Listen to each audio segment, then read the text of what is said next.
Hello दोस्तों, मैं राहुल और स्वागत है आप सभी लोगों का आपके अपने चैनल टारगेट बोर्ड एग्जाम में।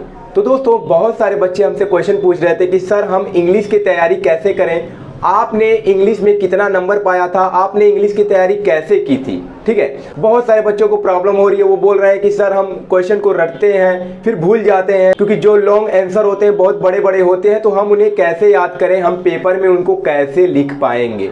ठीक है, तो आज की इस वीडियो में मैं आपके इन सभी समस्याओं को दूर करने वाला हूं और मैं आपको बताने वाला हूं कि मैंने इंग्लिश की तैयारी कैसे की थी। तो मैं जस्ट इसी साल इंटर की परीक्षा मैंने पास किया है, जिसमें मेरे क्या थे 96 मार्क्स आए थे।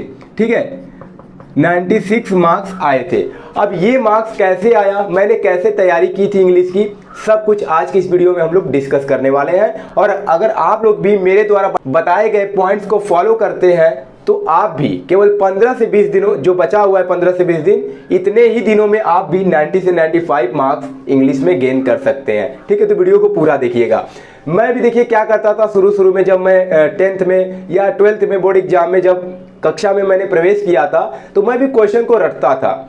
जो सर क्वेश्चन लिखवा देते थे मैं उसको रट लेता था, चाहे लॉन्ग आंसर हो चाहे शॉर्ट आंसर हो। सोचता था कि रट लेंगे, पेपर में जाकर के लिख देंगे। लेकिन जब मैं इंटर की परीक्षा में बैठा, जब मेरे पास इंग्लिश की कॉपी आई और उसका पेपर आया, तो मैंने जब लिखना स्टार्ट किया, जब मैं लिटरेचर वाले सेक्शन पे पहुंचा, तो वहां पर शॉर्ट आंसर तो हो जाता है। ठीक है, देखिए रटने का थोड़ा तो वहां पर फायदा होगा। जो शॉर्ट आंसर होते हैं, जो 40 वर्ड में लिखना होता है, 30 वर्ड में लिखना होता है, उसको तो कर लेंगे, क्योंकि वो कुछ क्वेश्चन ऐसे होते हैं जो कि इंपॉर्टेंट होते हैं, जो हमें याद रहता है, तो उसको तो हम कर ले जाएंगे। लेकिन जो लॉन्ग क्वेश्चन होते हैं, जिनका हमें शब्द जो है वो 80 से 150 वर्ड में लिखना होता है, उनको हम नहीं याद रख पाते हैं। ज़्यादा 2 लाइन लिखेंगे, 3 लाइन लिखेंगे और भूल जाते हैं। ठीक है, तो ज़्यादातर हमें दिक्कत किस में होती है, लॉन्ग क्वेश्चन में होती है।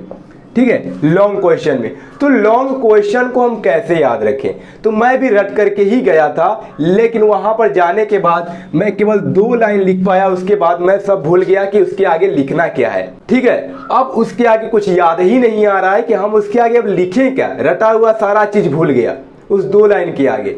तो आपको भी अब ऐसी गलती नहीं करनी है। अगर आप भी रट रहे हैं अभी तक हर एक क्वेश्चन को, तो ऐसी गलती आपको नहीं करनी है।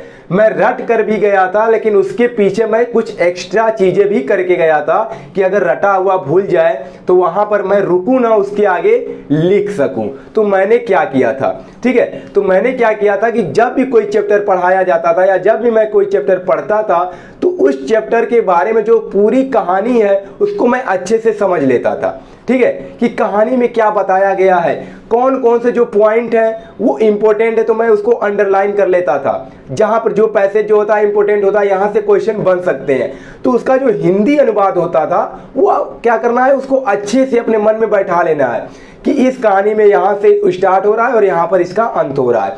और एक जो सबसे बड़ी बात है कि आपको ट्रांसलेट करना आना चाहिए, ट्रांसलेट।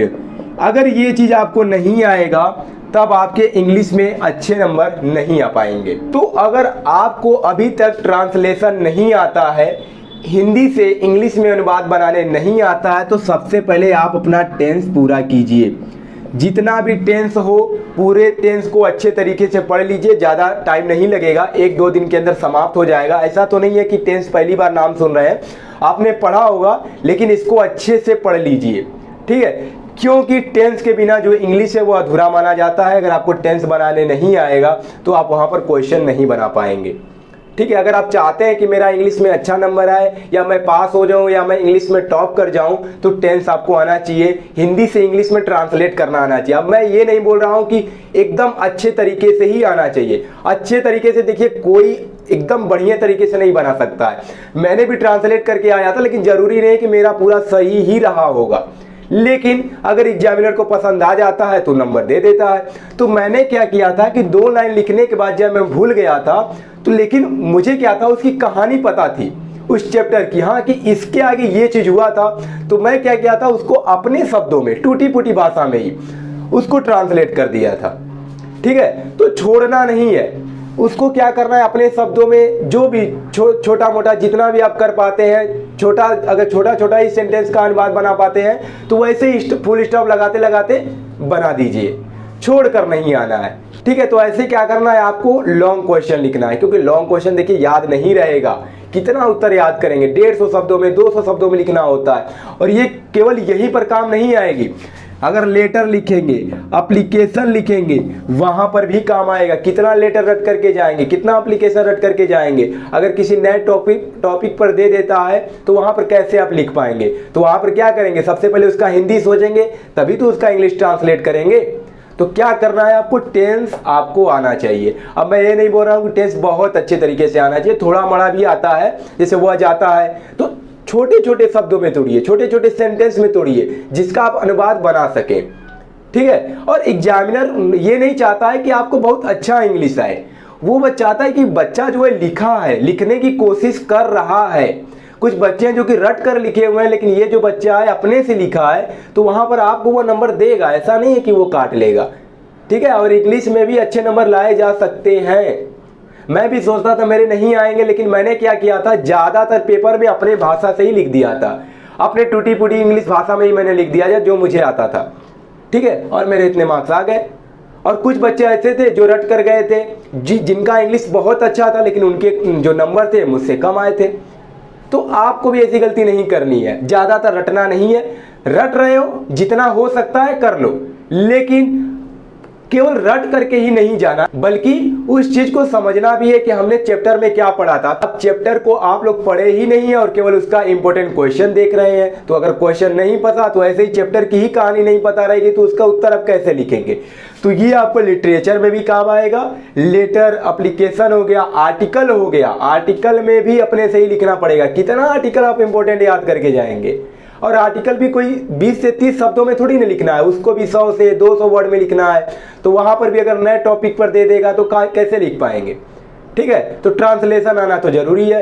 फिर हिंदी से इंग्लिश में ट्रांसलेट करने के लिए आता है, तो देखिए वहां पर आपको एक ट्रिक लगाना है। जैसे जब मैं इंटर की परीक्षा दिया था, तो उसमें एक ट्रांसलेशन आया था, चाय का उत्पादन, इसके आगे और सेंटेंस था चाय का उत्पादन। अब आप लोग इसका क्या बनाएंगे। तो कुछ बच्चे कहते हैं कि सर क्या करेंगे हम, चाय का तो टी पता है, ऑफ माने का होता है, उत्पादन का हमें स्पेलिंग नहीं पता है, तो उत्पादन का हम उत्पादन ही लिख देंगे, तो उत्पादन ऑफ टी। तो ऐसी गलती भी आपको नहीं करनी है। अगर जिसका मीनिंग आपको नहीं आता है उसका इंग्लिश नहीं बनाना है, उससे रिलेटेड कोई मीनिंग सोच करके लिख देना है।